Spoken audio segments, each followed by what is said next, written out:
Welcome to the bonus show, everybody. We are almost everything other than the interview on the podcast today was somehow related to the shooting. And we're doing non-shooting stories on the bonus show. It sort of is weird, Pat, because it's like, it's one of these, it's kind of like when Steve Kerr did his rant and he's like, I guess now we'll go play basketball, you know, where there's some kind of like feeling of it being weird to talk about anything other than that. But we did a lot of shooting stuff. I feel like it just makes sense to do something different here.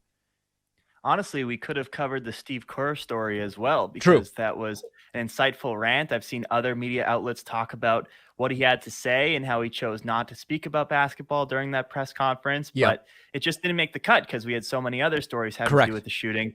I think, yeah, because we dedicated so much time to the shooting on today's show and on yesterday's show, it makes sense to take a break from it. And so that's why on today's bonus show, we're doing non-shooting stories. And one of those stories is about our data. Remember, Andrew Yang got a fair amount of attention when he was running for the Democratic presidential primary by saying, you should be able to be compensated for your data. If your online activity is being used to target ads to you, that's of value. Someone should pay you for it. And Twitter has now agreed to pay $150 million as a fine. I think it's important to mention, after federal law enforcement accused them of illegally selling people's data for 6 years in order to sell targeted advertising. And the court documents were made public yesterday. And there was a 2011 deal with regulators, which Twitter violated, where Twitter had said, we're not going to use information gathered for security purposes to help advertisers target people with ads. So, and this is an important thing. If you go on a website and they say, we need your phone number to identify who you really are, to secure your login, for example, you can't then use that same information to make money so that people can be targeted using their phones or to tie their phones or whatever. Now, if you're upfront about it, you're allowed to do it. But Twitter claimed that that's not why they were collecting those elements. And then they sold them to advertisers. So they're paying $150 million. Now, as almost always is the case with these things, Pat, the fines end up going to the regulatory agency rather than to the individuals. In order for the money to go to the individuals, it has to be, typically it's like a class action settlement or something like that. And we've talked about this with the SEC. We've talked about it in so many different places. It's conceivable Twitter made more than $150 million from selling this stuff. I don't know. They pay $150 million in a fine. The consumers get nothing. And does this really disincentivize Twitter from doing it? I'm not sure. At the same time, were users damaged all that much in a monetary way? Like, certainly Fair. if they're being advertised to, they're getting all these spam emails, maybe even text messages, that's annoying. But if you can just block them, if you can mark them as spam, it may not be all that bad. Like, I don't know if there's really a monetary element to that you'd have to go after Twitter for and Maybe compensate all the users for. At the same time, also $150 million for a company that we now know is worth about 40, 50 billion dollars. That right. does seem relatively significant. I mean, I think that may be enough to deter them from doing this type of thing in the future. I think they'll be more upfront about it. They'll say, if we're collecting your phone and your email data, it's not just for verification purposes. We may use it to sell your data as well. Well, and you should so be long able as to people know opt about out of that. You should be able to opt like out in of that as well, California, too. You have the option. Right. 150 million bucks. 140 million Twitter users provided the info. So it's like $1 a user. I mean, that's another one of the things about the selling your data thing, which I have no problem with in principle. And I think it was an interesting idea that Andrew Yang had. But it's also like, is it really worth selling your data for $5? I mean, I don't, it's one of these things where the idea is great. How much money will be made by lawyers and everybody else to set something up that people might get $5 for? And is that even really a good use of anyone's time and money? And yeah, and how do you come up with a fair price for it? Right. Because it's this new idea, right? It's like this new industry, this idea that you could even have the rights to your own data and that you could sell your data and that corporations can benefit and make money off of your data. And it was only like a few years ago when we all sort of got cognizant of the fact that this was going on. Yep. Like, maybe if you really thought about it, you'd understand. But like, I don't think this was on my radar, for example, until like maybe 2015, something like that. And even then I kind of had a difficult time conceptualizing it. So because a lot of us weren't even aware that it was going on, these social media companies were able to get away with doing it for so long. And now all of a sudden we're trying to say, oh, actually, over the past 10 years, you've been collecting our data. We want some compensation for that. How do you come up with a fair price for it? It's just so incredibly difficult. And what's it worth it to us? And all of these different things. I just suppose we have to answer these questions, because I do feel like we have a right to this. Like, they shouldn't just be able to exploit it and I take it from agree. us. We do deserve some compensation, but coming up with the amount, the number, that's going to be difficult. I admit that I had a general sense, but not a specific knowledge of the degree to which ads can be targeted online. One of the things that we're looking at very strongly, for lack of a better term, going into the 2022 midterms is using Facebook ads to grow our audience. So, for example, Ben Shapiro does this. Ben Shapiro will pay to run Facebook ads. The ads are his videos, right? So I don't mean like it'll be like a commercial for the David Pakman Show. I just mean when people are scrolling through their Facebook feed, we would pay to show up there with our content that people already see, hopefully introducing more people to the content. This is something I'm looking at. And I've been working with an expert on Facebook ads and the degree to which you can target ads. So, of course, I already knew we can say, I want to target, for example, men between 24 and 32 who are interested in Elizabeth Warren and work at wherever and are believed to make at least $60,000 a year. And I want to do it between these hours because these are like the key. I knew all of that stuff, right? But there is so much more to this. One thing is, we can take, if we had an email database of our current YouTube viewers, for example, which we don't have, right? But imagine you can take any email database. You can upload your database of emails to Facebook and say, I want what's called a lookalike audience. I want you, because Facebook, a lot of the people whose emails I would be uploading have Facebook accounts, right? So what Facebook will do is they'll say, okay, here's, we have 1.5 million YouTube subscribers almost. Here's 1 million emails of the people that are already in my audience. Of the million, maybe 600,000 have Facebook accounts. And Facebook will say, here's the profile of the people who watch you on YouTube. We will target similar people to them on Facebook. Now, is that, we don't actually have that data we don't have that email list, but if we did, is that an invasion of privacy? It's pretty, I don't know. It's kind of invasive in a way, isn't it? I don't know.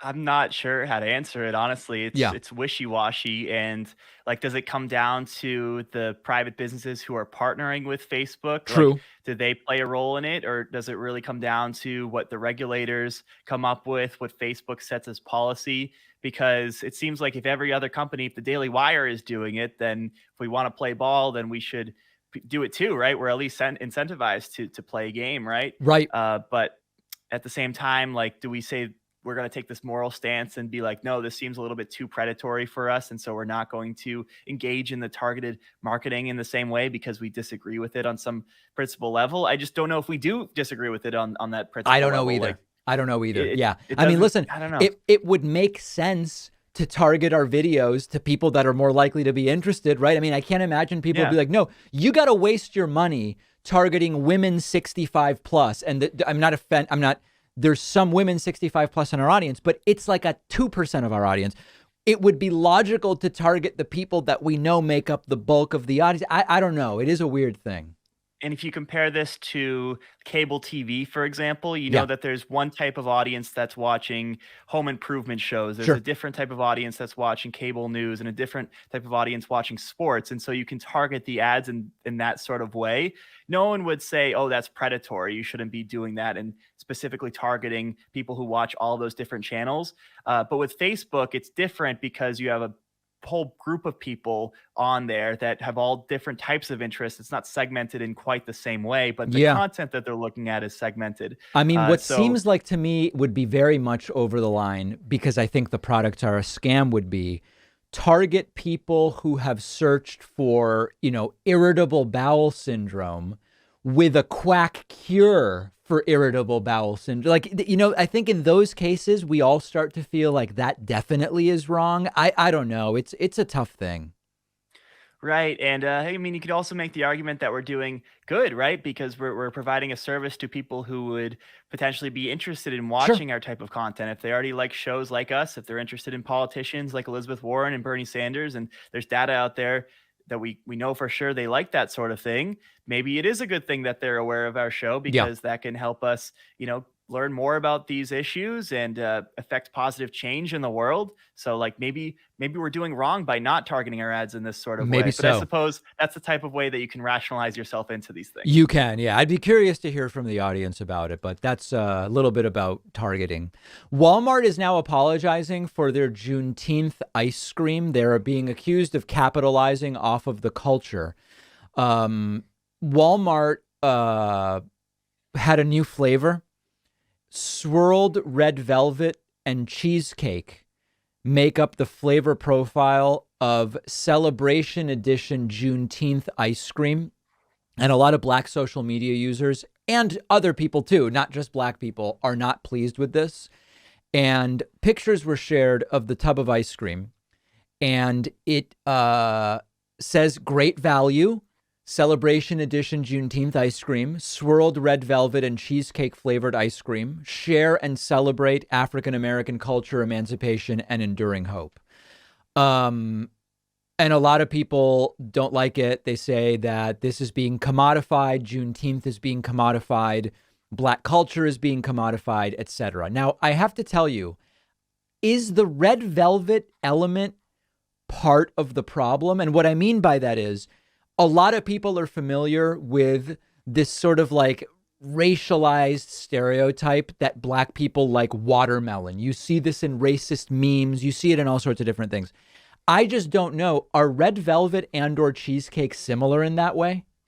I'm not sure. I didn't know that there was a connection. Maybe there is no connection to be had. Maybe it's Yeah, just a good flavor of ice cream and they decided to brand it in this way. I But don't know. Yeah, I'm not sure. Yeah, I'm not I don't sure think either. they're being stereotypical here. Let's assume it's not part of what the problem people are having.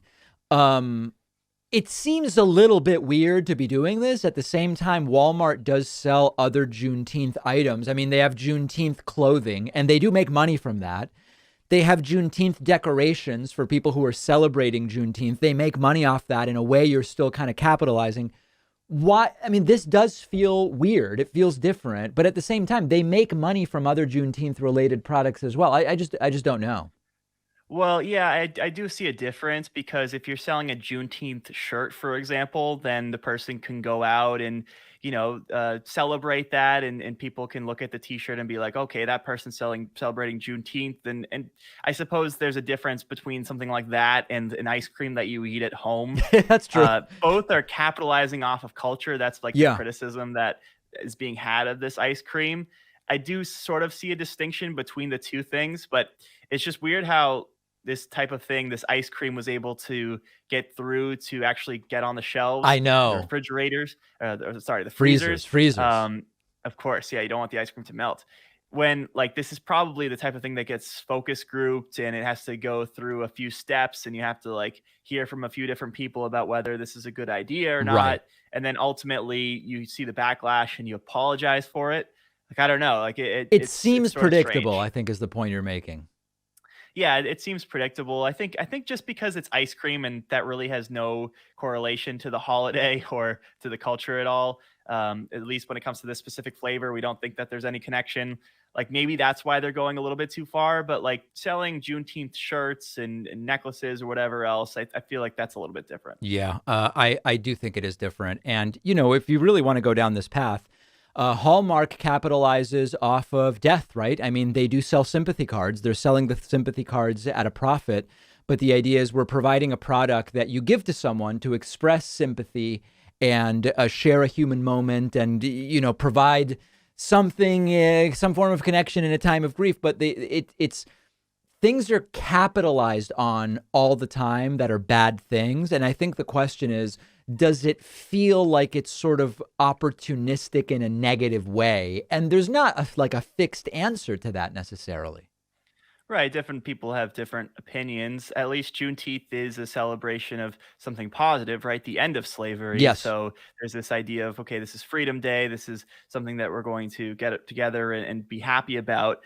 So, like, maybe ice cream could be a part of those celebrations. But I suppose if you add Walmart into the mix and, like, just how they're sort of the poster children for capitalism in this country and Right. exploitation and all of these different things, I can understand how people can be upset. But I can see how, different people with different backgrounds can have different perspectives on something like I do this. think it would be different. I think this is an important point too. If a local one-off ice cream shop said we are celebrating Juneteenth and we have like a limited edition flavor, that feels like it would be quite different than seeing it pop up on Walmart shelves too, even though either way you're just talking about an ice cream flavor. Do you think it would matter if it was a black owned ice cream shop Maybe versus like a so. white owned like maybe Yeah. there is some aspect of that as well. Yeah. Yeah. It's hard to say. I feel like if it was a black owned ice cream shop, they probably wouldn't face criticism. Where if it was, someone of a different race, maybe they would. It's That just may one of well those be. things. That may well be. Let us know your thoughts. Hey, real quick, the last payphone from New York City was removed earlier this week. And we've started to see New York City remove payphones starting in 2015, and they've been replaced with Link NYC, which offers free high-speed Wi-Fi if you're near the kiosk, as well as free phone calls and a charging station for mobile devices. Really a sign of the times. I actually remember using payphones when I was a kid in all sorts of different scenarios. Did you? Are you too young to have been part of the payphone era? I'm pretty much too young for that. Yeah, Yeah, I mean, well, let's see. I got my first cell phone when I was 12 years old. That's around the time when they started becoming ubiquitous, I yeah. think, like, 2005, that sort of era, because they had the big bulky cell phones, but not everyone had it until then. Yeah. So, yeah, I suppose like there was an occasional need for a payphone in my childhood, but not really. I don't have too many memories of it. I remember being so I got one of my first jobs when I was 14, and I would work at a laser tag place and skating rink. And I would sometimes, with my friends who worked with me, we would take the public bus to work. And because it was like a smaller area, it's not like the buses ran every 2 or every 8 minutes. Oftentimes it was like every half hour or every 20 minutes or even sometimes once an hour when students weren't in town. And I remember going to the bus, the bus stop, and the bus would inevitably run late. And I remember putting coins in the public payphone that was there to call the bus company to say, do you know how late the 4:15 bus is running? Like I vividly remember that we would do that. And I remember all sorts of other situations where we would use payphones, even if us in some cases to contact each other. If someone was out, nobody had cell phones. If you needed to change or adjust plans, someone was going to need to find a payphone to use before there were cell phones. But alas, it's a bygone era at this point. Was it a normal thing to do to call the bus company and ask how late it was? Because I feel like that may have been the type of thing that only you do, and they get There it pretty annoyed was. I by mean, the when they fact that ran you're so asking it. infrequently and it was these relatively small busing organizations, you could just call and they would be like, yeah, no, it's running a half hour late today or something like that. I mean, when there's only one bus an hour, they know exactly how late it's running. There's not that many buses to keep track of. That's fair. Yeah, and you have to put the quarters in too. Like, you're Yes. just wasting so much money. Plus, you gotta pay for the bus fare, and oh man, that must have been so expensive Yep. for I you. think, well, the good thing was during the school year, the bus was just free as a public service too. Okay. It was just state subsidized. The state paid for the rides instead of the passenger. But that's going to be it. That's it for payphones in New York City. If anybody has any good payphone stories, feel free to send them in, and we'll see everybody tomorrow.